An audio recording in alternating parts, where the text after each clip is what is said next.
a question on the economy that she doesn't answer. Watch. Shelby from Virginia, who's also struggling with the cost of living. Tell us your story, Shelby. Why? Hi, Madam Vice President. Hi, Oprah.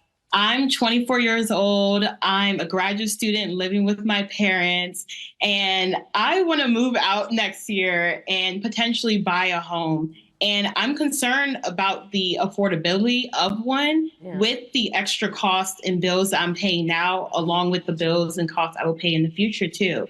And so everything just has a cost and everything is so expensive. And so I'm worried about my capacity and how I'm able to fully support myself once I do live independently. You sound like one of my daughter girls from South Africa graduated. She was like, I hate adulting.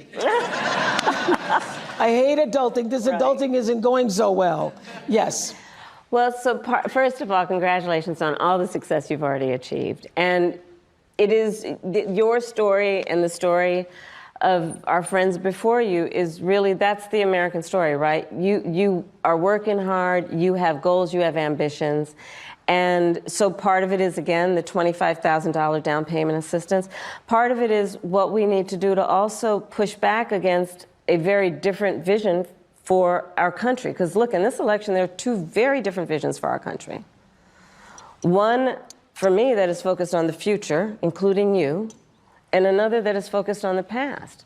What Donald Trump, what my opponent plans on doing for the economy is doing what he did the last time he was president and giving another tax break for billionaires and the biggest corporations that would add $5 trillion to our deficit.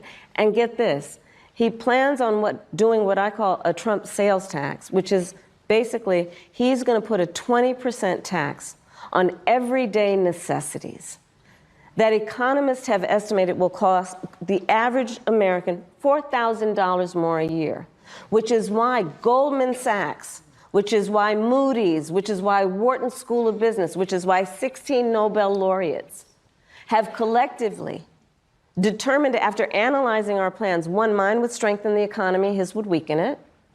Two, that on his plan, he would actually blow up inflation and invite a recession by the middle of next year. So when you think about the cost of living, my approach is about lifting you up. His would be about actually weakening our economy. And I feel very strongly when an individual, when a small business, when a family, when the middle class is strong, America is strong. Amen to that. Amen to that. Thank you, Shelby. Thank you, Rachel and Garrett. This could have all been eliminated if Oprah just stood up and goes, and you get a house, and you get a house, and you get a house, and you. The girl just said she can't afford to live right now.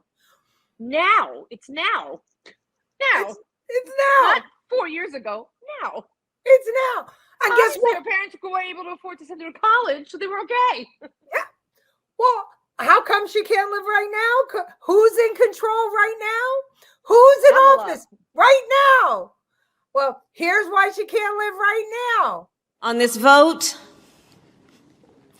the yeas are 50, the nays are 50. The Senate being equally divided, the Vice President votes in the affirmative, and the bill, as amended, is passed. The Inflation Reduction Act, also known as the IRA, committed $500 billion over the next 10 years toward clean energy and healthcare investments. We're talking about tax credits for electric vehicles, for improving your home energy consumption, and for companies that produce renewable energy.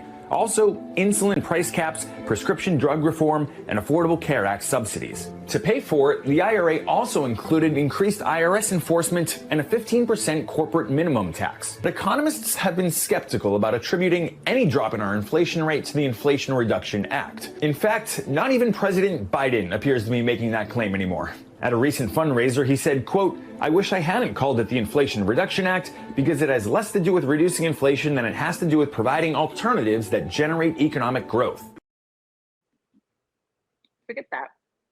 Does anyone realize that when you give a tax break to giant corporations, you're doing everyone a favor, because those are the corporations that give you health benefits. They give you dental. They give you 401k. So if they don't get those tax breaks, they close down like Kmart. They have couple stores left. One in Bridgehampton, they're closing down. It's gone. So all of those big corporations are out. So now it's going to be mom and pop stores who don't give you health care, don't give you 401k. They don't give you a retirement plan. You're done. So everyone's fucked.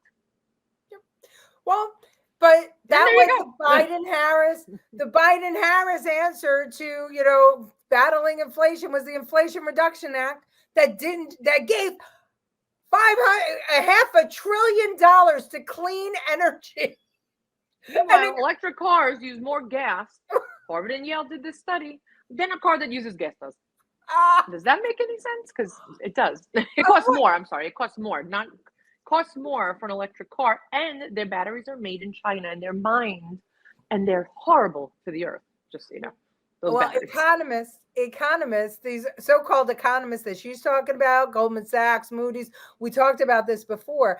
They are global economists. That means that they are really trying to create a global economy, not putting America first, but to create a global economy across the world, meaning our wages are going to go down, our dollar value is going to go down, and when Kamala and Biden, their answer to inflation was to give out more money. So they're going to give $25,000 for first-time home buyers. So guess what? The prices of homes are going to go up. But that's been around forever. That's Fannie Mae, isn't it?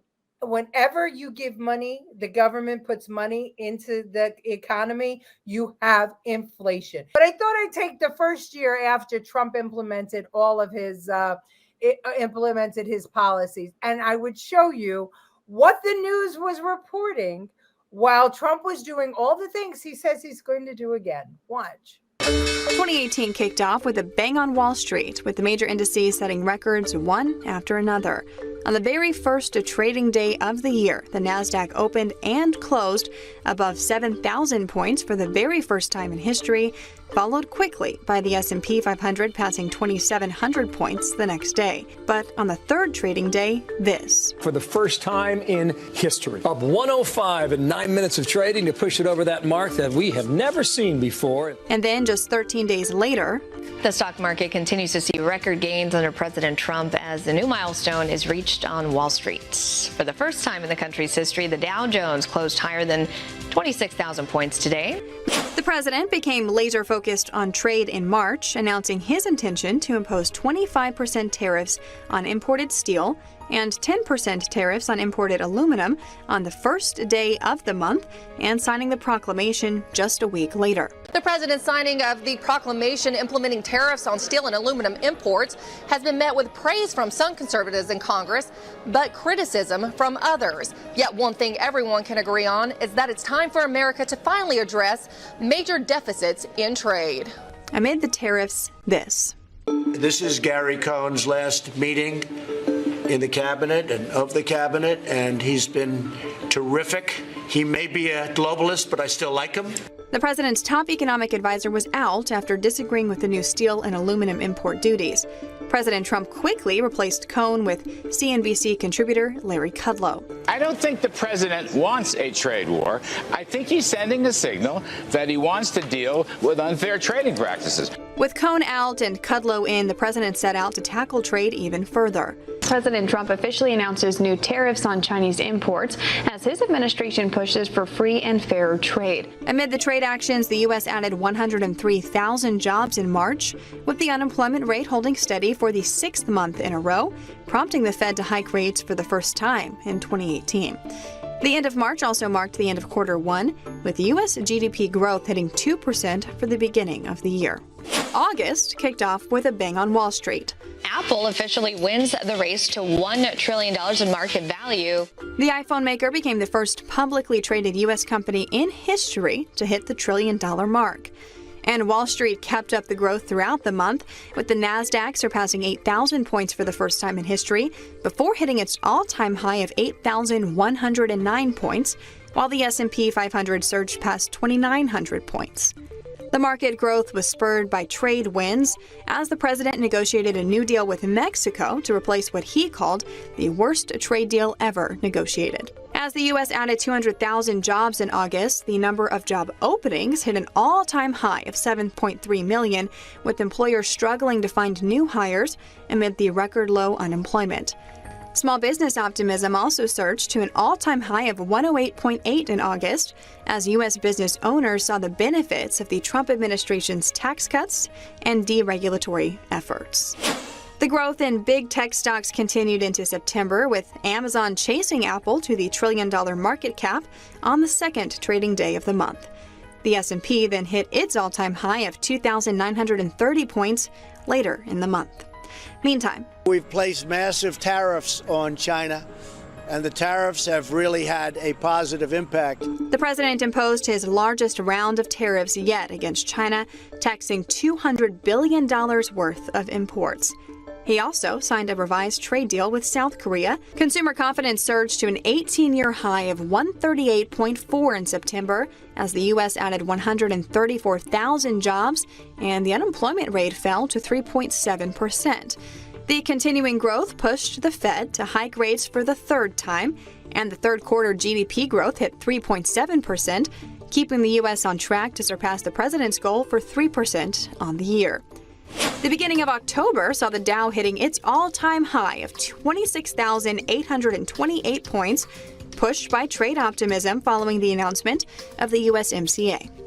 And the Trump administration's deregulation efforts surpassed expectations. A new report from the White House Budget Office shows this year alone, the president has saved $23 billion and $33 billion since taking office. The unemployment rate held steady at 3.7% in October, as the U.S. added 250,000 jobs. All focus was on the G20 summit throughout the month of November, as President Trump prepared to meet with Chinese President Xi Jinping. We'll be discussing trade, and I think at some point we are going to end up doing something which is great for China and great for the United States. President Trump sat down for a working dinner with the president of China amid the months-long trade war. The two agreed to a 90-day trade truce to work on a more free and fair trade deal. The final jobs report, to be released in 2018, showed the U.S. adding 155,000 jobs in November and the unemployment rate holding steady at 3.7%. The sustained growth throughout 2018 pushed the Fed to hike rates one final time